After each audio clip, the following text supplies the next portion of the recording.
Peace, love, light, and darkness to all my reflections. Those of you who just might be new to the channel, I will really appreciate if y'all like, follow, and subscribe. And look, today what I want to talk to y'all about is something that's deemed controversial, right? It's always been something that's very controversial. But to those of us who've been like studying, reading, or hearing about this stuff for like a while, we feel like this stuff is like very, very real, right? But look, what I am talking about is these, how should I say this? These camps, right? These camps, so to speak. These camps that are supposedly open now to the public, and it's a video that's just been going viral. It's a video that's been going viral all over the internet, all over TikTok. And I'm gonna play the video, and after that, I'm gonna give you my opinion on how I feel about this. And because we have disqualified, the Federal Postal Court and its judges have disqualified the use of the all powers of attorney and the use of privateers and marks and reprisals, I beg your pardon. I am now authorizing the opening of the FEMA camps.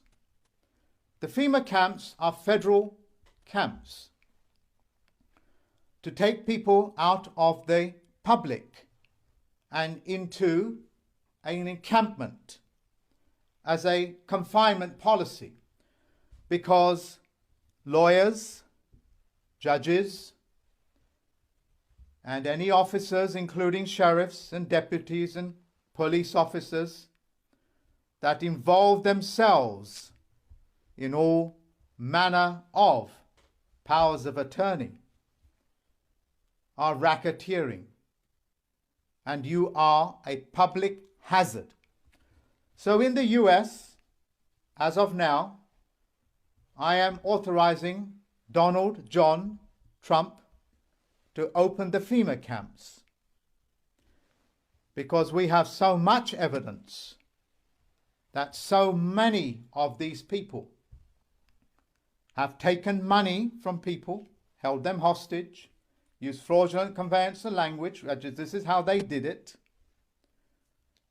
to enslave humanity. And slavery is disgusting in every culture on this planet. As a result, you are unfit to be in the public because you are a public hazard, and you have to be confined in an encampment, because also the level of belligerence in which you conduct yourself in the public. For those individuals who think they know, like the politicians, no longer have access to foreign immunity. The reason why you don't have access to it is because you don't have a contract. You don't have a contract, and you are a foreign agent. And because you have no contract, let alone in the correct sentence structure, passe, syntax, grammar, where one word equals one meaning and one meaning per sentence, you cannot even claim to come from another land and to be foreign to this country. What you are is an invader. Okay, so family, y'all tell me, like, what do y'all think? What do y'all think is like really, really going on? You know, do you think he is actually someone who is telling some type of truth? Do it sound like he speaks some truth? Like, I was actually trying to find this out on the internet, y'all. I'm researching, I'm digging, and I'm trying to find this exact fella's name. So if anybody know his name so I can actually look further into this, y'all please let me know, because I couldn't find a lot of details on the guy who was speaking. And this is a big, big, big thing to speak about for me not to be able to find a lot of information. So if y'all know something, y'all let me out. Y'all help me out. Help me out. Now look, another thing. Another thing that he said that just got my attention was the fact that he said that contracts is up, right?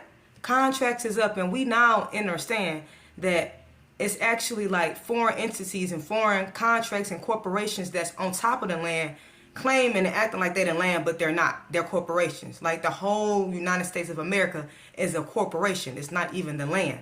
is sitting on top of real land. But the United States of America is a corporation. So when he said that, you no longer have no contracts, you're foreign. Like basically all of y'all are invaders.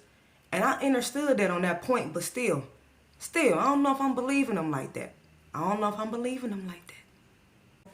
He said a lot, right? And I know people is like, what? I don't know if I can believe this. And then there's some people, or the majority of people who hearing this, they like, yes, finally, finally we get some justice within this system. But look, y'all, me personally, I feel like we cannot trust anything fully. Like that was a very good announcement. Very good statement he made. And of course, we all want this to be very true. Because come on now, who wouldn't? Who would want that to be true? Come on now, you got people who have been doing corrupt and ill-mannered things for like years and years and years, depriving us, subjecting us to like basically slavery conditions for all these years, right? Just having us being the lower beings of our own selves because they just keeping knowledge from us, suppressing everybody, enslaving everybody. You know what I mean? Like, and then for us to know that finally these people are going to come to justice. Yeah, I can understand people like, yeah, they're all for it, right? They believe in it. But look, I always look at everything with like a side eye view. Yeah, bombastic. What they say, bombastic some side eye or whatever. Like for real though. Like I'm so serious because it's like they tell us one thing and they always do another. Come on now. The only people who's going to be saving anybody is ourselves. That's what we have to understand. The only people who is going to come and save you is the person who you look at in the mirror. The person who we all look at in the mirror is the person who is coming to save us. So for everybody who just want this big savior story, if it's one thing, it's not, like if it ain't one thing, it's another. Like people want to be saved when it comes to religion, right? Oh, somebody's coming back from the sky to save me from all my sins, to save me from all my sins, right? And take me to heaven. Then you got the same thing when it comes to the spiritual community. Oh yeah, we got the guys and goddesses, the Anunnaki coming in their starships and helping saving everybody. Now we got the same concept here to where they're talking about, oh yeah, we're going to grab all the bad guys and put them away in these like detainment and detention centers. It's the same thing. Stop trying to get saved and be your own savior. That's all I be saying. That's all. But it's something else that I want to show y'all as well. It's something else that I want to show y'all because, okay, right now they making announcements now of what it's for, right? These little detention centers and these little camps. They say that this is for these high-profile officials, government officials, all kind of politicians, judges, and things like, people of that nature. They said that these supposed to be for them. But it was just a time, like, I'm talking about like yesterday ago, when they was just had these supposedly camps open for people who needed to go there just in case they needed to be quarantined when this was happening, when the whole pandemic was happening. So, man, look, believe me, I trust you as far as I can throw you in. I can't throw people very far. I'm going to be honest. Enacted in 1979 by President Carter, the Federal Emergency Management Agency was designed to coordinate a nationwide response to a crisis and ensure the continuance of the federal government. The United States would be divided into 10 separate regions, each implementing a distinct emergency measure for its citizens according to the threat level, geography, and population density. Although this sounds benign in nature, even necessary in a time of crisis, the real truth is much more sinister. From its very beginning, the majority of FEMA's funding and a third of its force work was hidden in the federal government's black budget program. In fact, much about the agency's early infrastructure was known to only a handful of elected members of Congress. That's a lot of money and manpower going unaccounted for decades. Now, what was it used for? In a stunning act of bravery, Miami Herald journalist Alfonso Chardy exposed a top-secret scenario called Rex 84.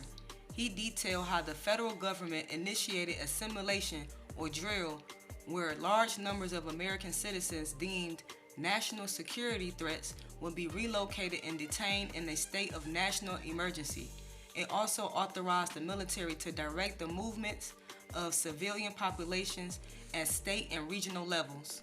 But you may be asking, now you moving them to where exactly? Where it says, perhaps to one of the 800 secret camps FEMA has scattered throughout the territory of the United States. Some, like the one located just outside Fairbanks, Alaska, are large enough to house up to 2 million people. They are large enough to house up to 2 million people? It said, but Alaska has less than 800,000 residents. So who are they planning on taking there?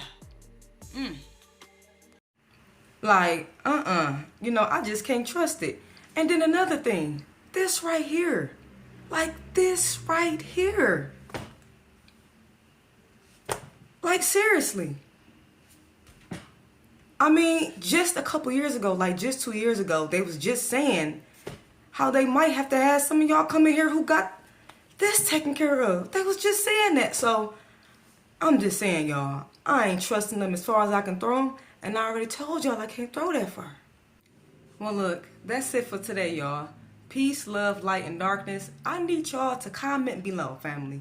Comment below and help your sister out, okay? Help your goddess out and let me know your perspective and what you think on this whole video that he dropped and what's going on, period. Because there's a lot of stuff happening in 2023. My goodness. But y'all stay safe. Y'all stay vibrating high. And always remember to believe in yourself and you are your own savior. For real. Peace.